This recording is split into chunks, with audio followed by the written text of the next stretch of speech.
This is Paris after editing the video. I apologize for the background noise. I didn't realize how loud the monitor was, but this little one needs it on so that we know if she needs help when we're in another room.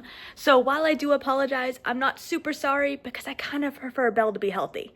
With that being said, on to the actual video. I reached my Goodreads goal for this year, for the first time, and I passed it too.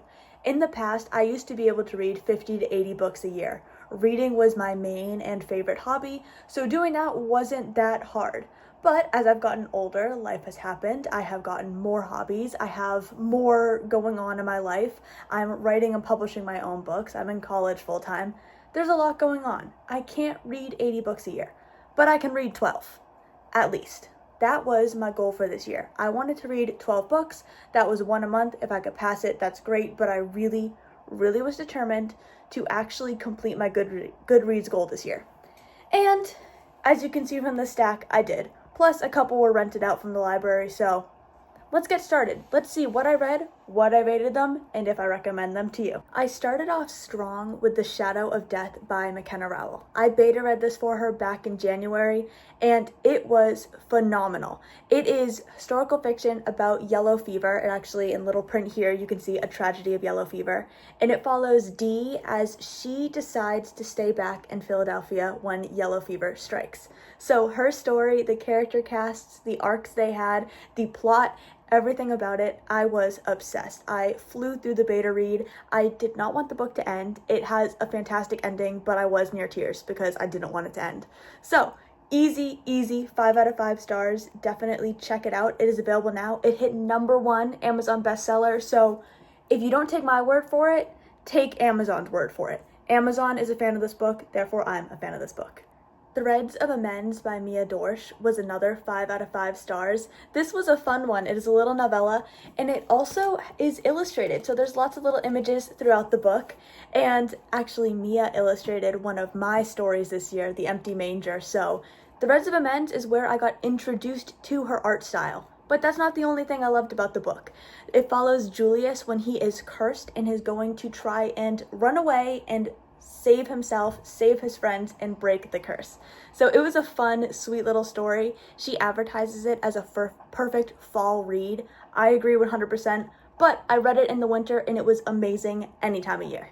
These are my books, so I legally cannot rate them for you. I hosted a read-along leading up to Unbound's release in June, so I believe the exact dates of the read-along were April 1st to June 11th, and I reread the Magi trilogy. So yes, I did count them because they are officially published, they are out in the world, but you're gonna have to tell me your own rating of them because I can't exactly do that.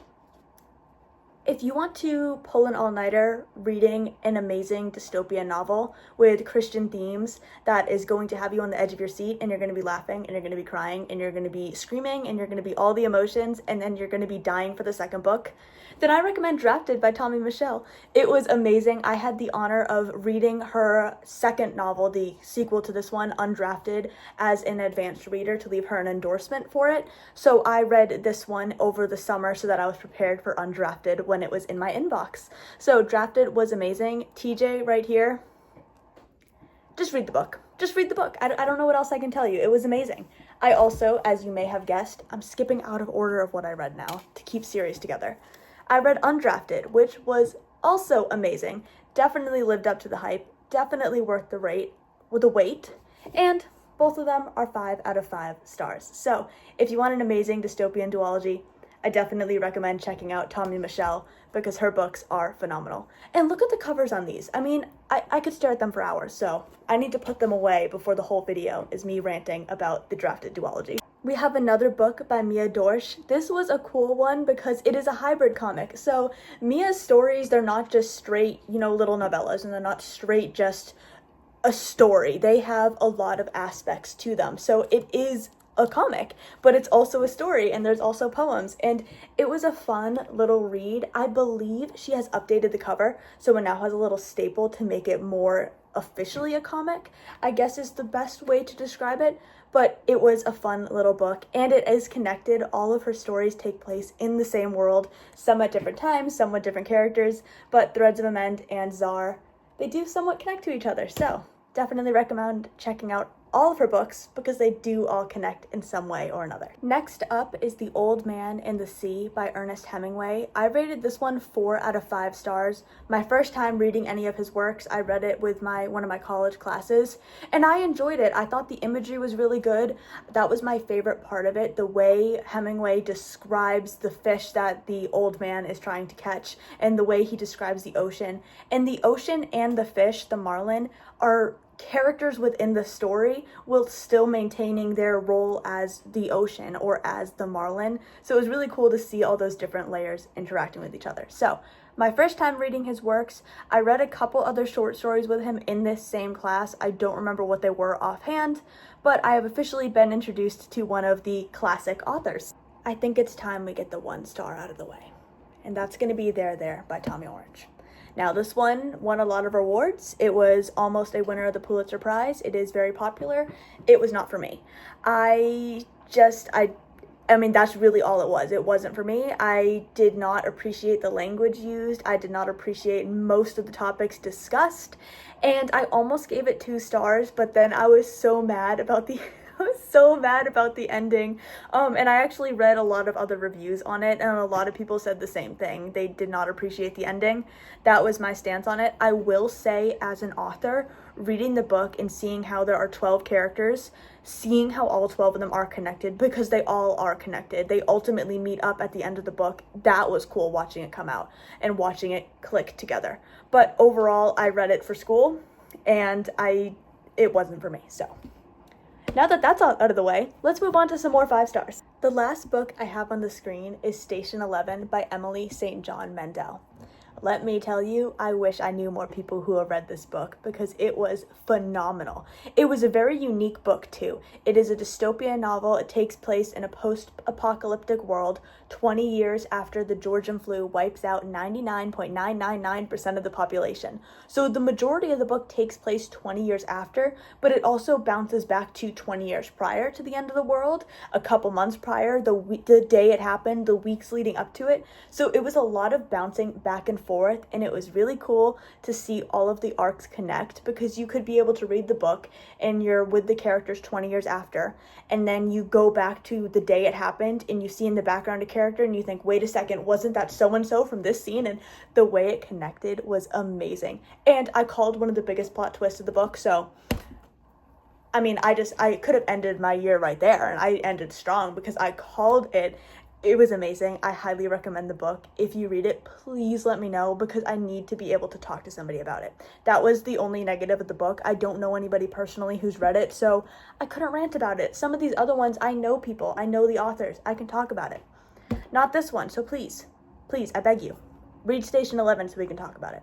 And let me know if you called the big twist.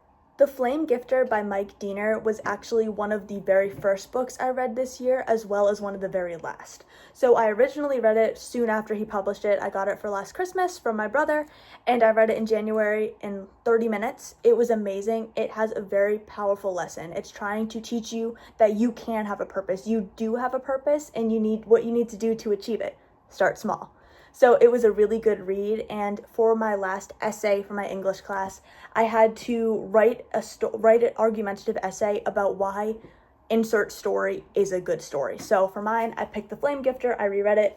That's what the tabs are for, and I got a 95 on the essay. So thank you, Diener, for that. Your book was amazing, and thank you for helping me get a good grade.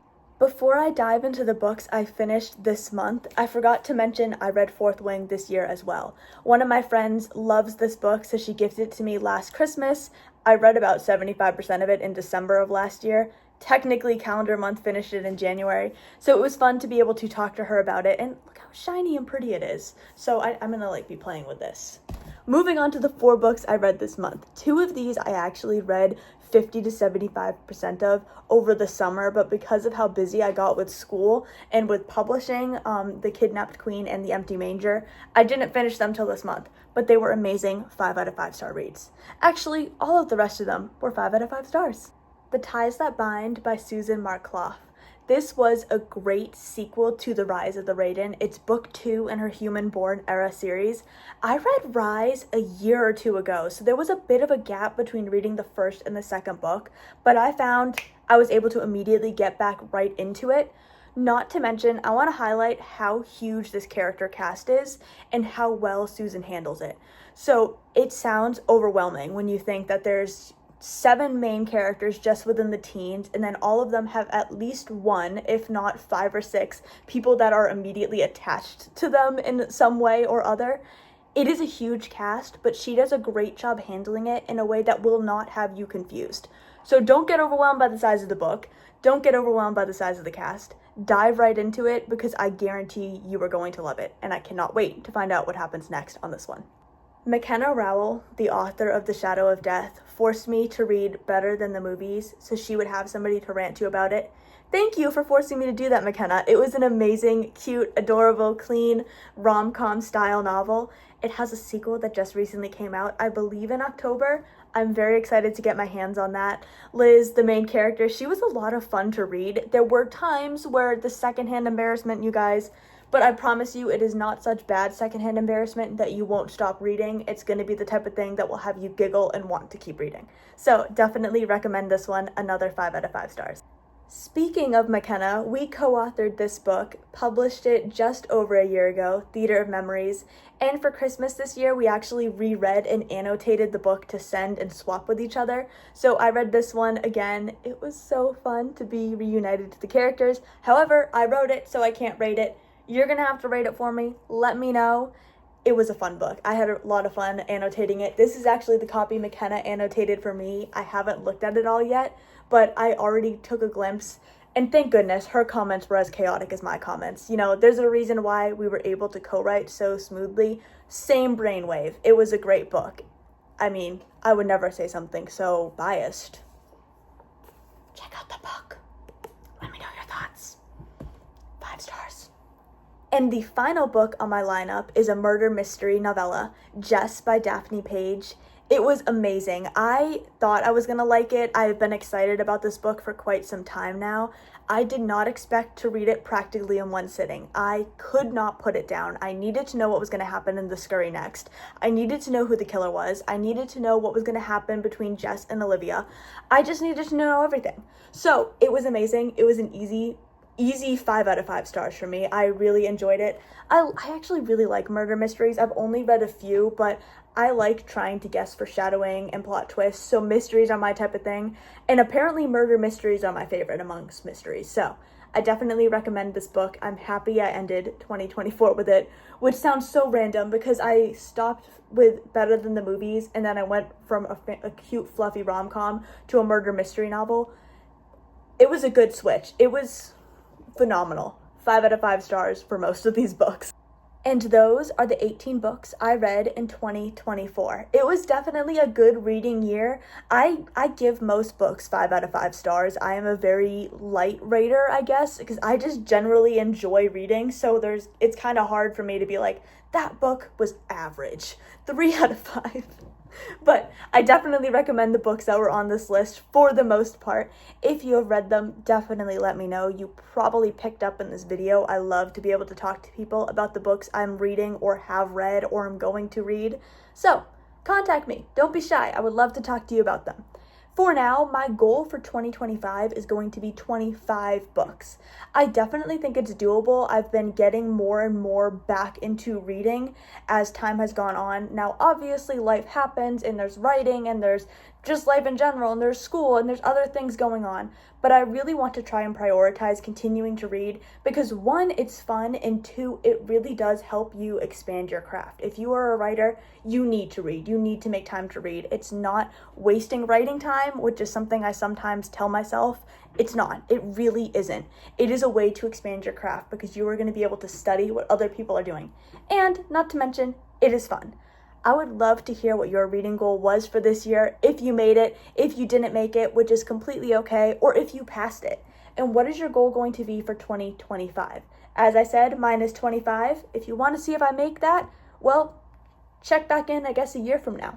For now, whatever time it is, morning, evening, or night, have a great day.